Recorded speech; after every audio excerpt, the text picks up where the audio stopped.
Oh, whatever. Hey guys, this is Turok, and in today's video, I will be reviewing One Piece 1141 chapter. Uh, and for anyone who sees this, when I upload this, hopefully it will be later today. Fan back off.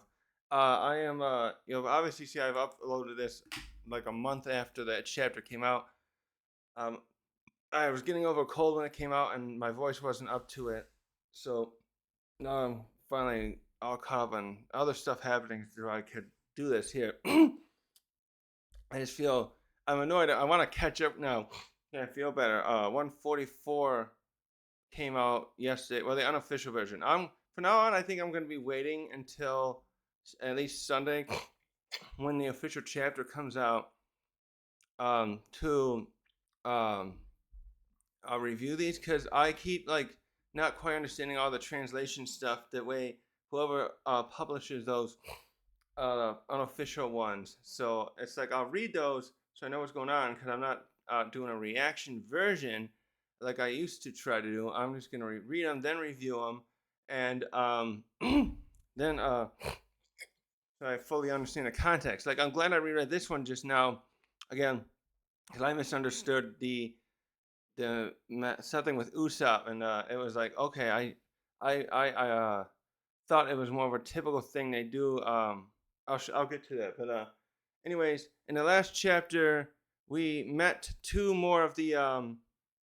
God's Knights, and then Shamrock got sent back. Mm-hmm. And he what do you call it? They're gonna now. They're so we talked about briefly in the other chapters. They're trying to. It looks like their plan is to forcibly bring Elbaf into the world government. This is kind of a what do you call it? It reminds me of military history, where if you look at ancient history when conquests happen, this isn't going the same way exactly, but in military history like that, where like Caesar went after the areas that are where France and Belgium and Switzerland are, that was called Gaul. What they do is they conquest the place by forcibly like demilitarizing the place or and having to slaughter some of the people to force the others to submit. In this case, they're planning not really to probably demilitarize it so much so, though that would be that could probably that's the one thing that's probably kept Elbaf protected is they have such a strong warrior class and probably enough numbers that the world government doesn't risk the loss of life. But it does seem to be there's something there where they said something that to that effect where they're trying to bring it in and subdue it. But they're gonna now kidnap all these children from the Walrus School that we just met, where we met those children there. Were Colin, I think it's Colin, not Connor, and the others are staying at, and see and somehow make that work. But anyways, we met these other two. And the beginning of it too was this little a small fight between um, Scopper and Luffy, and Scopper just wanted to test Luffy's metal a little bit before giving us the key to Loki's prison. So, anyways, the other things about this now is that we don't know if Luffy may not see Shamrock in this chapter unless he comes back if these fight. I feel like he's gonna come back in a dramatic way, like there'll be a fighting soon between the Straw Hats and the aligned with the Giants and these God's Knights, and then Shamrock come back to reinforce the God's Knights to make sure the mission doesn't fail. And so the two knights we met there are Saint Summers and Saint Killingham, and Summers is a friend to Zhu Peter, right? I think that's his name. The Shepherd family, the youngest Gorosei, and Killingham's from a different family, and Killingham is a Zone. Looks like a dragon. He is a dragon, I think. They show, I think, in the next chapter. I won't get into that in this one. And then Summers is just this old guy with the long hair. He looks more like I almost thought he looked more like he'd be related to what did I say last time? I was thinking for a second like oh, what's the one's name? The one with the Kitetsu sword. But he's not. And so let's get into this chapter. For first, actually, yeah. I don't have it here. Yeah, there's a cover story. Try to keep looking up at my thing, but the camera's here. I got OBS on right behind on the screen so I can watch if it's recording. Make sure no technical issues. Uh, we have the cover story continue with Yamato infiltrated this base where Who's Who is taken over, created a little home base after the fall of Kaido, and you see that he's got what's her name? I can't think of her name. She was the most annoying of the Toby Ropo of under Kaido. She's the one who turns into that dinosaur with that does headbutting, and she was fighting with Luffy briefly, and I kind of wish Luffy had been the one to kick her ass because she didn't respect Luffy at all, like most of the others. Her made more sense. I was just watching the Odin prison break thing, Odin prison area of Wano, and I was thinking about how these other characters, even Queen, they weren't briefed about how tough Luffy is because he was surprised to see that Luffy had Conqueror's Haki. So, anyways, she was the same way where she didn't think Luffy could be king of the pirates. She got especially that got under her skin when Luffy said he's gonna be king of the pirates, and later Nami says the same thing, and yeah, it was Yamato that broke up the fight between Luffy and her. I really wanted to see him like gear third puncher, but yeah, it ended up still being satisfying where Big Mom was the one that took her out. But anyways, who has her captured? That I think they might have her brother too. But they have her tied up to like a board where they're doing like throwing darts, but they got like swords. They're probably like throwing swords at her, and they're toying with her basically there, and yeah. So Who's Who obviously didn't get along with her either. I don't think anyone did except her brother, and even he was annoyed by her because of her. She had this weird attachment attitude with him that was kind of creepy. And one time she was very protective of her brother, admirable, but like, and then she'd act all, oh, I'm hurt, please help me. What's his name? Page One, and he like, get off me, stop it, and he didn't like it. I mean, but she's the older sister, so he kind of was half. They had that mentality where, oh, if I'm the older sister, I'm the older sibling, you have to deal with my stuff. And that's one thing I've seen that seems prevalent and persistent in Asian cultures where the older sibling is always like the one in bossy, and I just don't like that attitude. When it comes to that kind of perhaps that's part of the culture. I don't know how realistic that is. One second. Just want to stop those notifications, but I might get a call. So let's get into the chapter instead. That's all I wanted to see was that cover story there. So we start with the Straw Hats leaving, and they're there with Rolo. I'm gonna say Rodo probably. They're leaving the castle after they left meeting. After they got the key, what they came for, and they're carrying to they got the two guards that were harmed by uh Gunko. They were knocked out by Gunko. I think Gunko did it right because I was confused at that point too, where I thought maybe Shanks had done one of those two, or Shamrock had done something where it was like a uh, ability that it reminded me of that character in Twilight who could just make people feel pain, but it was like all in their head, and I was thinking it was something along those lines, but it might have just been her arrow powers, but they didn't show how she did it then until she got to Loki. But they're sailing away in that little rowboat because they use those cloud things, and then we start with just Nami venting because she was hoping to find diamonds and jewels and whatnot there. And just like I don't care about you other guys' mission. I don't care about the stuff with Loki. I just came along to get some money. And uh, uh,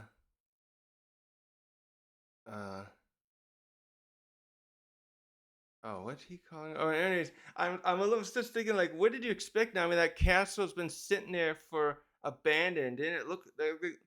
Once she got inside, she shouldn't have been surprised because like, uh, uh, uh, what was I gonna say? If it's been abandoned and like ransacked and like all beat up, like of course they wouldn't keep anything there anymore. I was surprised the guards are even there or bothering to be there too. Like, and I think I said that before. Sorry, I shouldn't keep saying it like that. But anyways, also Nami, these guys are your allies. You can't go fucking stealing from them. I'm sorry to vent a little bit, but this is one of those things where Nami's characteristics. I know maybe it's supposed to be humorous, but yeah, it's like Nami. It's one thing to take gold, maybe if we were in Wano, take some stuff that Kaido's got stashed away, but not here. These are our allies. She wants treasure. She always wants treasure. This is like a persistent trait that Oda wants to keep presenting us, where Nami's always just thinking about money. And in one sense, I understand that you can never have too much money sometimes, and if you're unless you're super rich. But and you want to find a way to keep like a bank account full, so to speak. But like, come on, you can't just go stealing from every place you go to, Nami. Um, so we don't see much of that. We just see except Roto's trying to calm her down. Um, but we switch to wait. Let me bring this up. I want to make sure I got these chapter pages. I haven't looked at this in a while. Yeah. So anyway, we get some. We switch to Ripley and Frankie, and they were seen last when they I think the last time I actually showed them was when he found that mural, and shit, I never went over that mural. And she's showing some other exposition here that leads to that's both interesting for the plot and the plot, and then it shows some how they do some of their things there, and it's just the he starts off by talking about how amazing the Adam tree is. So he knows about Adam tree wood. He bought some off the black market 2 years ago to build the Sunny, with the money the Straw Hats had gotten from the I think from Skypiea, probably from an upper yard, right? I forget now. I just know that they got money and then they were going to use it to build a new ship, buy a new ship. Or first they wanted to repair it, right? And anyways, uh, he ended up buying some Adam wood enough to build it. So we don't know where tree. He probably didn't get it from here, but because they talked about other Adam trees being around in the world, and Ripley's going on. Yeah, all these. There's a lot of these tree branches across the this realm. They also show that there's still that other sun realm. No, do they call it the next? What do they call the higher realm? The heavenly realm or something? Like I was speculating that there might be priests and stuff up there, a holy place. Because the funny thing is too, yeah, that castle we just were at is the one apparently where Harold was living. Actually, does that mean? Oh, wait a minute. I was thinking too. Why is Harold not up the next realm? But then I was thinking it's a holy place. But now I'm thinking too. Is Harold only the king of this area of the tree? No, they said it was all of Elbaf. It seems like a rather smaller village, and I'm wondering if there's like a more metropolitan or urban area of Elbaf that we haven't seen yet, that where other giants live. If there, I was about to say too, are there other tribes, each with their own king? Because Oda's basing this on Scandinavia and during the Viking eras, which was like the part where they were raiding other parts of Europe was from like the uh, 800s through to the 1000 maybe. I know the eighth or the ninth and what would that be? The ninth and 10th century. Yeah, more or less like that. I was listening to a podcast about it last year. Um, so I just was thinking, yeah, are there other villages that could be at odds with each other here? We do know there's other giants elsewhere. I don't think they're meant to be here because that's where Hyruden's mother's from another place, which is why he's considered illegitimate. They're doing that thing where they want a pure giant from the same region. This is like I got a history story there. I was listening to a thing about Alexander the Great, and that's one of the speculations of why when his father Philip II passed away, well, he was assassinated. There's a lot of stuff about whether Alexander was the one who instigated that, paid the assassin, because at a party that happened shortly before Philip's death, uh, Philip was marrying this young woman because Philip was like in his mid 40s, and he's marrying this younger woman who's from Macedonia, where um, Alexander's mother's from a country to the north, and so this other guy makes a toast about having hopefully it'll be a pure blood prince born from this marriage between Philip and this young Macedonian noblewoman he's marrying, and this pissed off Alexander there because it just meant that there are still some of the retainers or other people that were in Philip's court, the noblemen that did not see Alexander as legitimate because Alexander was his oldest kid.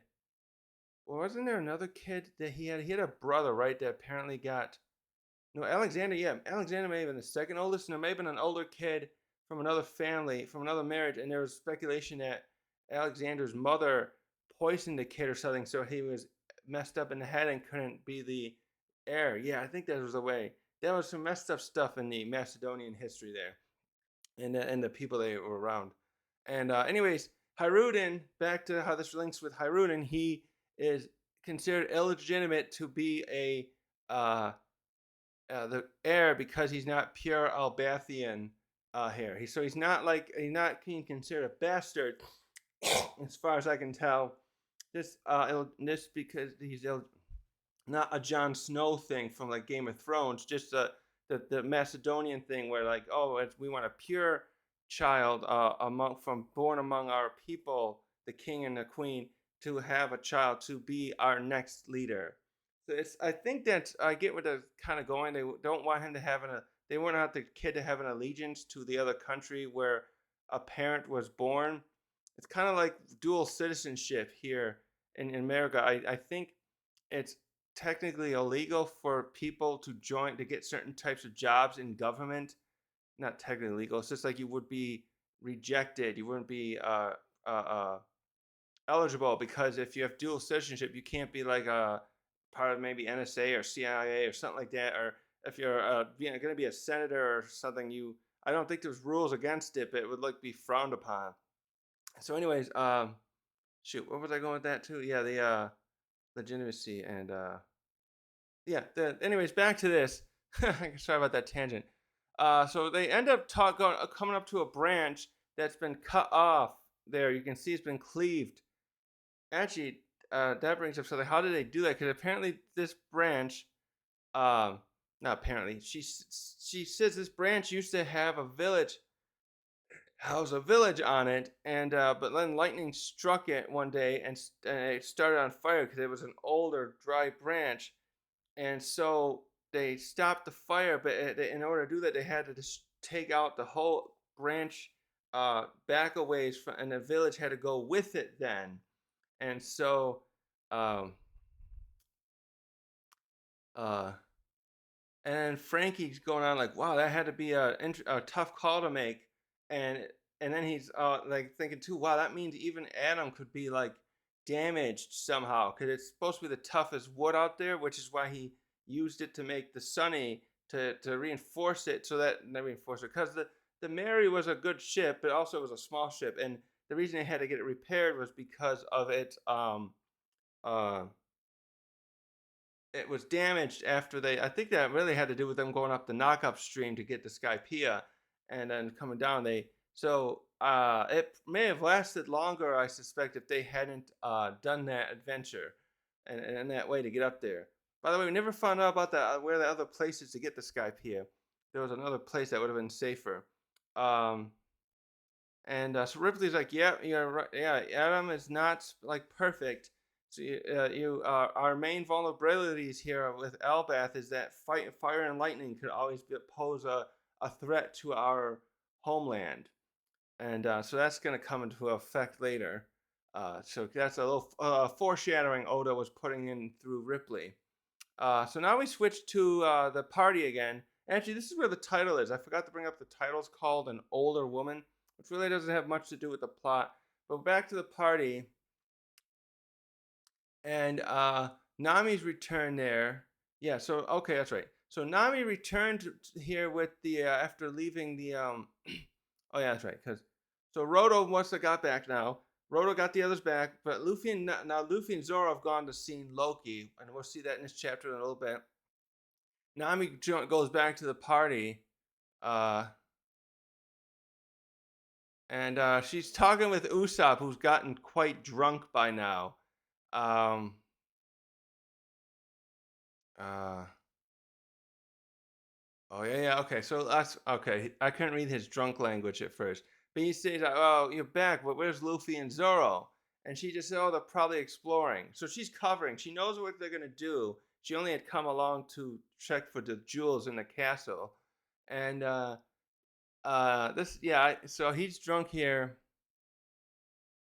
Uh,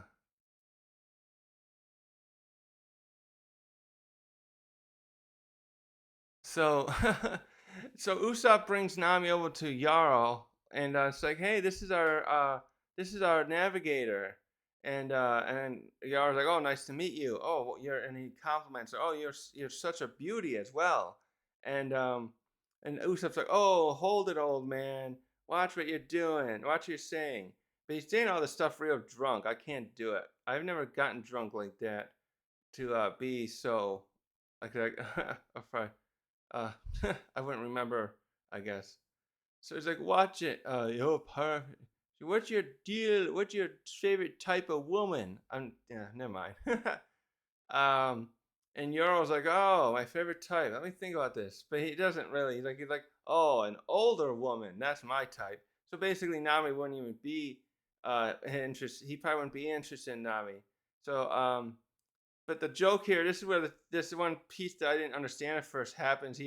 Usopp in a drunk, he's like laughing. I thought he was angry. I thought he was doing that kind of thing, like you idiot, and smacking someone because he smacks Jarl. He actually hits the sword that's still stuck in his head, and he's like, that doesn't exist. You're the oldest person in the world, and he starts laughing away. But he whacked the sword so hard it actually causes pain to Jarl, and everyone else is like yelling at Usopp after this. Like, yeah, which one is that? Bragi? I think that's Dory. Oh, I always get those two mixed up again. Crap. Hold on again. God dang it. I always get the two names mixed up. It's the one with it's the tall one. Let me do this again. Dory and Bragi. One day I'll have to get this right. Yeah, it's Dory. Bragi is the shorter guy. Dory grabs Usopp and says, hey, what are you doing? Don't touch his sword. Don't touch the sword. You'll hurt him. Oh, Usopp's still drunk though. And he hasn't responded in a normal way. He's just like, shut up, Dory. And he's like, wait a minute. Is that sword like Excalibur, and that's how we pull it out? And someone else says, is that Bragi over there? Says, you better not pull it out. He'll probably die of blood loss. And we go to Brook. Oh, and we see Brook and Nami nearby, and Brook's like, oh boy, he's really wasted. But Brook too is all messed up. Except Brook took his head off his body. I think it's like sitting. He's got it like hanging on his own belt, because you see him playing the guitar, and then the head sitting down below, and Nami's like, well, so are you. Well, yeah, because Nami's probably one of the only characters that's never gotten drunk. We saw at Whiskey Peak, she played drinking games with those bounty hunters, but she only pretended to get drunk, and then because she wanted to steal some of their look for loot there, and that was another time where initially I would have thought like, Nami, stop trying to steal from people, but then we find out, well, they're gonna try and kill us anyway, so anything she stole, like in the end, was like justified, but like she seems to have this habit now. It seems to be again a persistent habit. Like she's gonna go anywhere, and anything she can nick, she'll do it still. It's just like there's, I guess, with her having a lifetime of having to do it under Arlong, she just can't break the habit now. But then Nami sits next to Jinbei and is like, well, I can't blame him from getting carried away. Back to Usopp. It was his whole dream since Little Garden to come to this place. And Jinbei's like, yes, he does seem to be having a time of his life. And now we switch to Sanji for a moment, and he's like, he wants to keep hanging out with Gerd, and he realizes, oh, she's not here anymore. Where'd she get off to? So now we switch to where she is. What's happened is Roto found her and brought her to probably like an infirmary area where he brought the two guards there and got her to treat them.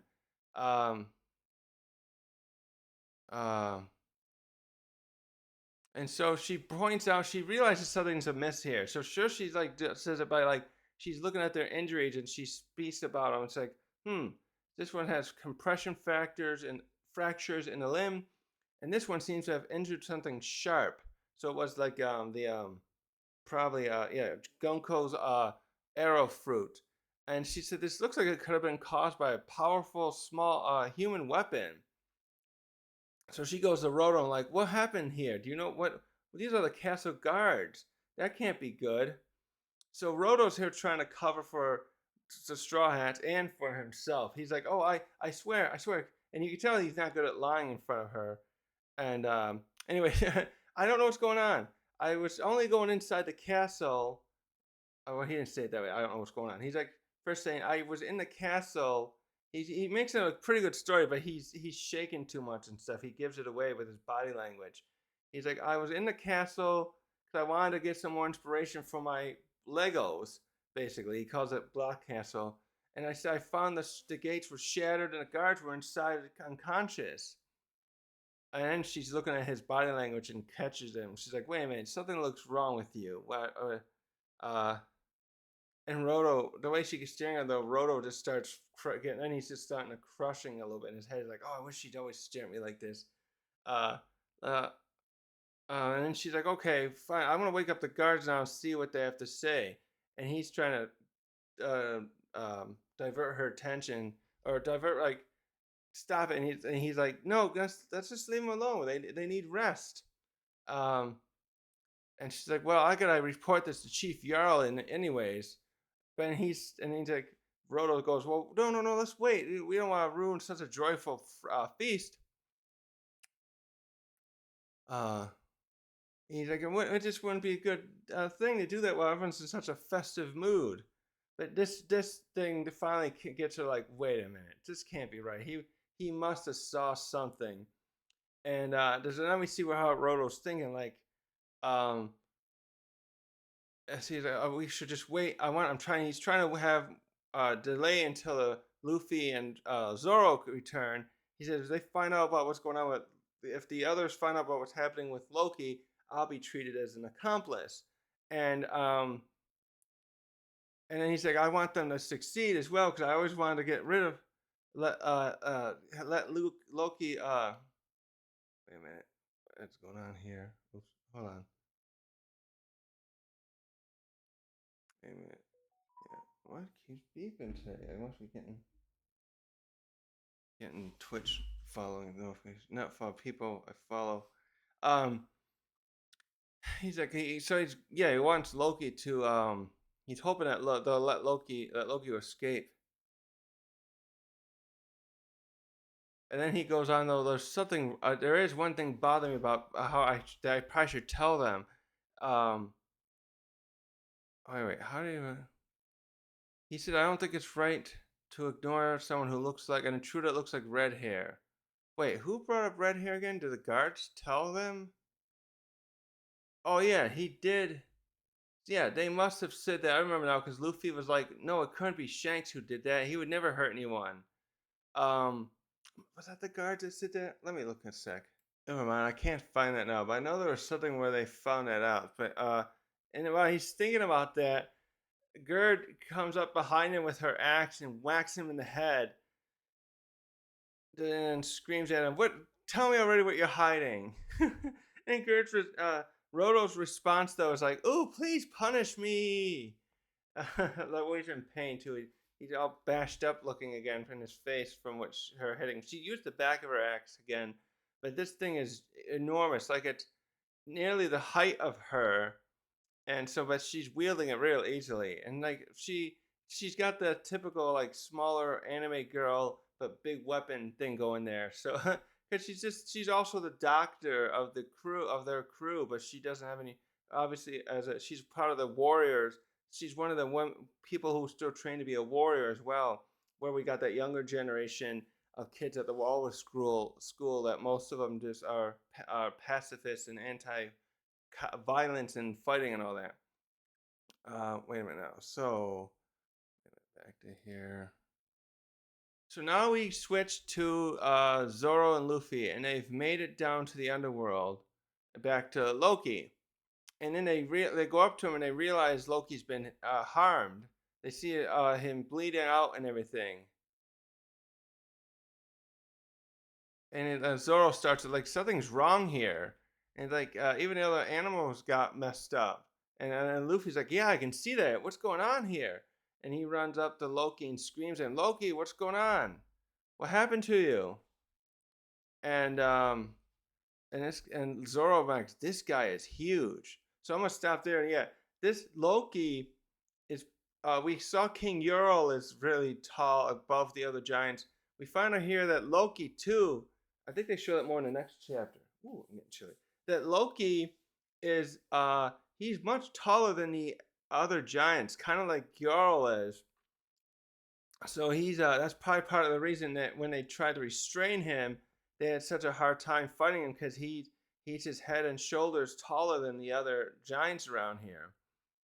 Uh, and so Luffy yells at him again, "Hey, with Loki, are you okay? Are you still breathing?"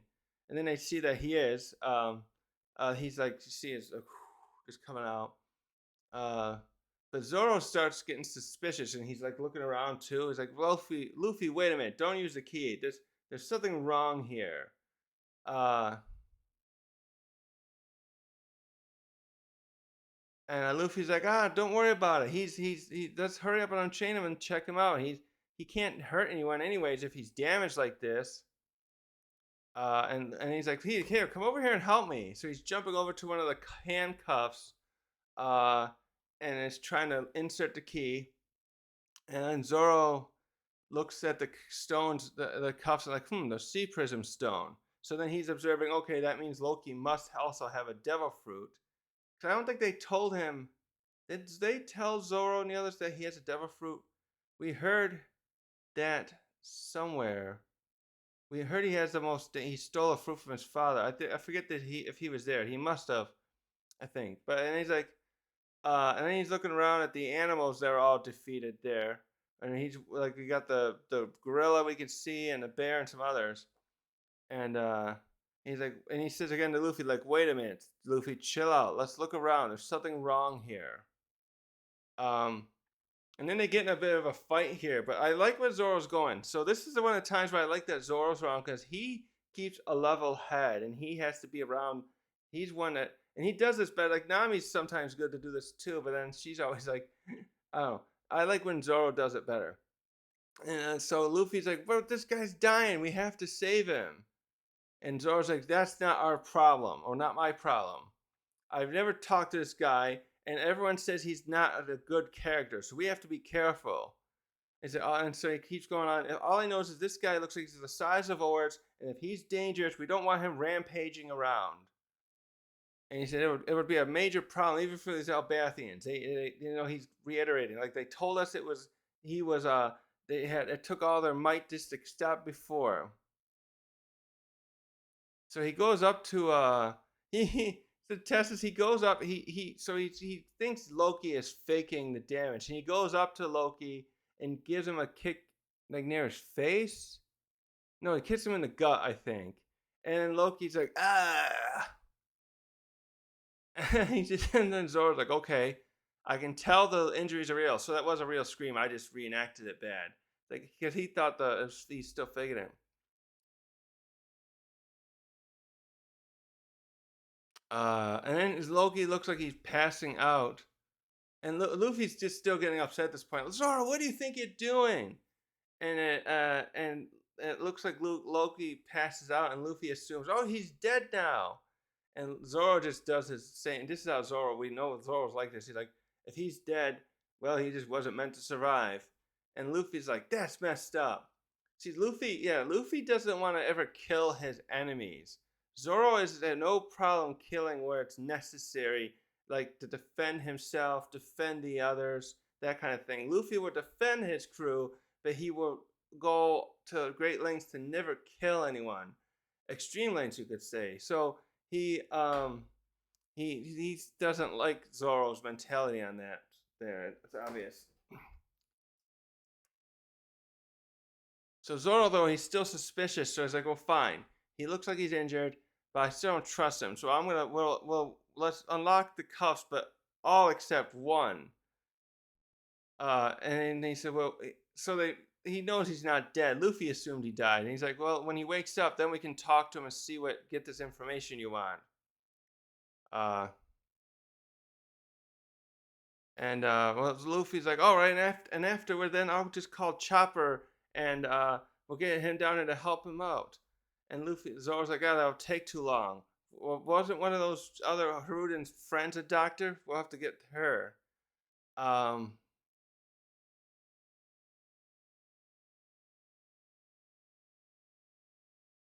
And so they continue here. Now they're unlocking. Zorro goes up there and unlocks one. And then he's pointing out, like, we can't let the other people find out we freed Loki, though, or also just kick us out of the country. So he understands the stakes here. And Luffy's just like, well, if that happens, it happens. I'm gonna go find a doctor. And then, oh, we need some meat too. We can't get any better. We can't get better if you don't have a meal. And then Zoro's like, well, there's a lot of meat over there. And Luffy though's like, no, don't say that. He says they're my friends. I thought he was gonna say they're Loki's friends. I think because a lot of those are Loki's friends, and but Loki, because they were trying to Gunko was trying to torture the wolf to get Loki to submit to being one of them. And Zoro goes cold again. He's like, meat is meat. And he's like, no, those are our friends. You don't eat friends. And but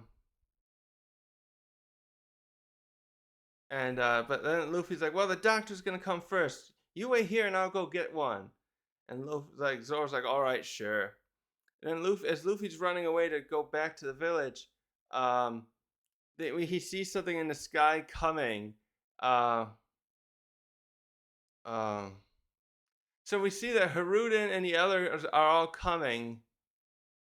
Is Gerd there? Yeah, Gerd's there. So Haruden and all his crew are there. So whoever their names, Goldberg, Stevenson, yeah, and Gerd, and Sanji came along. And so what's happening here is they're falling because that's right, the clouds that use on those rowboats don't work in the underworld. They only work in the upper realms, and so that they were going down, but now they're nose diving in the ship. And yeah, Haruden says a lot. Remind us, the clouds don't work here. What do you say? All we need is a little buoyancy before they vanish. What do you mean by that? So buoyancy, isn't that where? My brain's skin. And so the nose diving here, and the others are all like hanging on, and they have a lift. What is this saying? So they're trying to have something there that should help them in a situation like this, but it's like not working or not enough time. Stevenson says we don't have time to use this, and someone else is saying, oh, we have to hurry though and get there. If Luffy gets free, it'll be hell unleashed. And Sanji's just sitting there like, Gerd, I'll save you. They have like is it like an anchor they got? Okay. Yeah, Haruden's throwing something.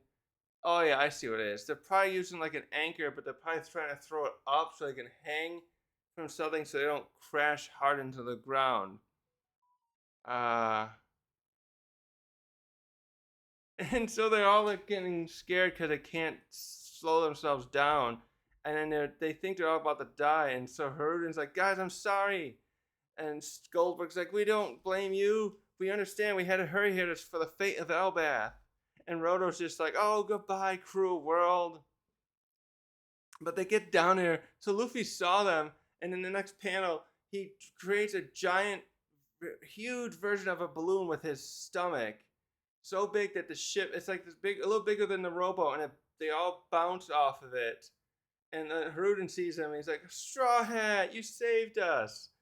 And Luffy's like, yeah, I did it. Or like, he's just laughing. And they all like bounce off of it. Where's Sanji that one? Gerd like falls off. They all like bounce in the air. And they still like bounce somewhere and like land somewhere. Like they must have landed still a little hard because the next panel you see Haruden and Stevenson with big bumps on their head and their teeth are all cracked. And Haruden says, yeah, thanks anyways. But yeah, we only got severely injured instead of dying immediately. So they're all sitting, now they're sitting around by Loki and they're talking to Luffy and like, we were in such a panic, but I'm glad we came in time. Luffy, whatever you do, do not free Loki. We got Roto to tell us that. And Roto says like, oh, I'm sorry, Luffy, I tried to keep it a secret. And Roto's going on, you can't trust Loki. he's cunning and cruel. He's backstabbing. And he like I've known him since we were both children. If he tried to tell you anything to make him sound sympathetic, then he's lying. He's the kind that would kill any so-called friend at a moment's notice. And Luffy's just like, oh, kind of like, oh shoot, I knew I should trust him. So Luffy's, it's funny too because it's showing that Luffy's starting to realize like you gotta be careful trusting people. Uh, and then it's also because at the next panel, Zoro's like, well, it's too late. Uh, and just as Haruto's saying, he's an enemy to the world. And then Haruto, we see the change moving, and he's like, then Haruto looks back like, what? And in the next panel, we get a double panel that nearly, and it's like the last part of the chapter. We see Loki stand up with all the clings fall. But Zoro did do what he said. He kept one of the chains on Loki's feet, on his left one. And we get a great shot though with the scale of Loki. Although this scale, to me, I didn't think he was from what I remember during, actually, there's a caveat there. The scaling, I think, of doing giant characters is difficult. But in this version of this, this looks awesome, by the way, the artwork. It's just that I think in this shot, Loki doesn't look any taller than another giant to me. But we get the scale of it too, because Luffy's there off to the right. Well, I can't do it. It's off to the right, and then Loki's I can't do it right. Loki's standing over him. And the last shot, last few panels is first the other Haruden's crew are like, Loki, oh god. And Luffy's like, what? I thought he was passed out. So he was faking it, basically. He still looked really injured, but he was faking this. Damn it, how much he was, how unconscious he was when like Zorro had kicked him. And the next little panel shows so the whole time here I brought this up when we first saw him. His weapon's sitting there with him still. I don't know why. The only thing I was thinking about is because Loki is taller than the others, this weapon is even bigger in scale to him. It's similar to how I talked about earlier. Gerd's weapon looks nearly as the lengthwise big as her, and the width of that axe was like probably about her shoulder width, so it's still enormous. This weapon, I think, is probably with the handle.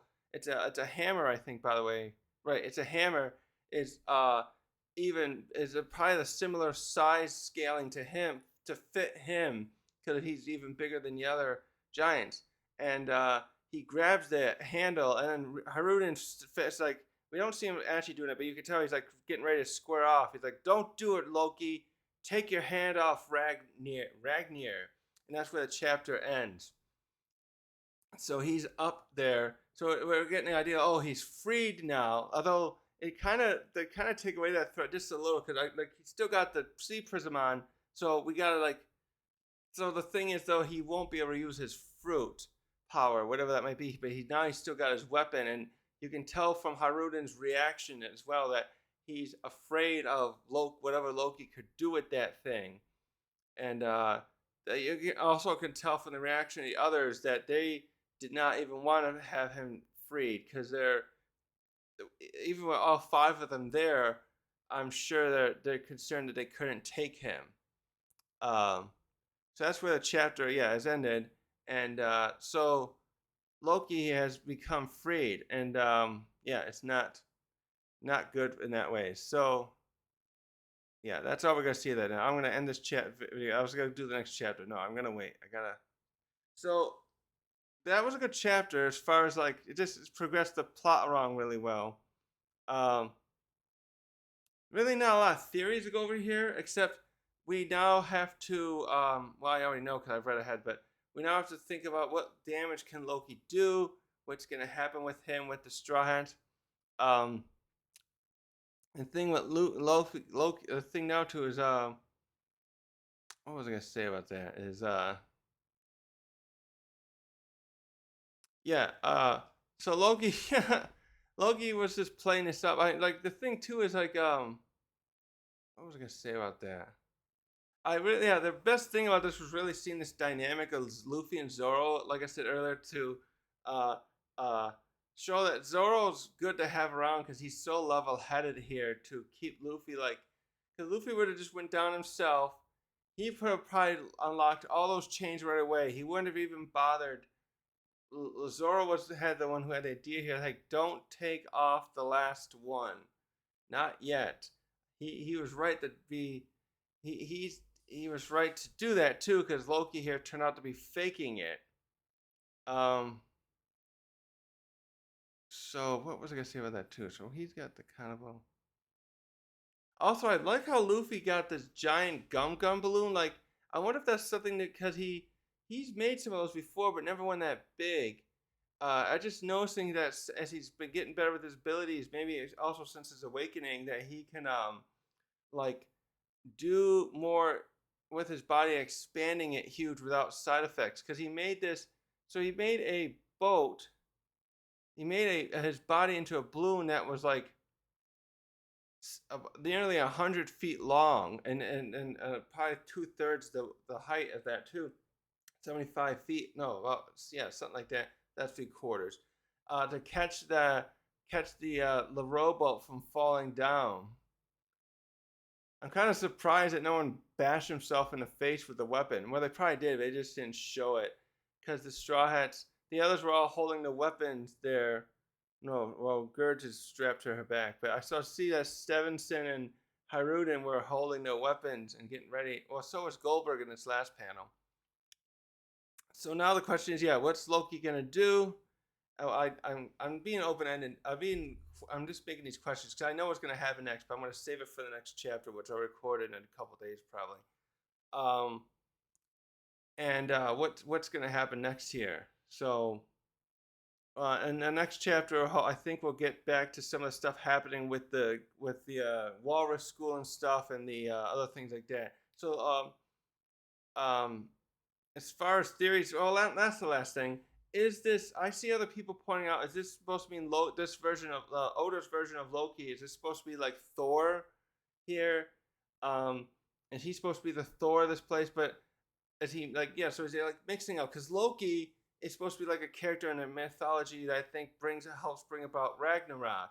He's supposed to and he's like the father of some other creatures. Like was it Fenrir? I think its name is the wolf. Yeah, and that wolf is supposed to eat Odin at Ragnarok, and then there's Jormungandr, the world serpent. That I don't. Yeah, that's Loki's child too. That is supposed to be a serpent so long it wraps around the world. Ooh, they're gonna have a thing like that because that's the there's the Sea Kings. The Sea Kings are the biggest things we got like that. But Poseidon, sure Hoshi can control them. I just wonder if this Loki has any children.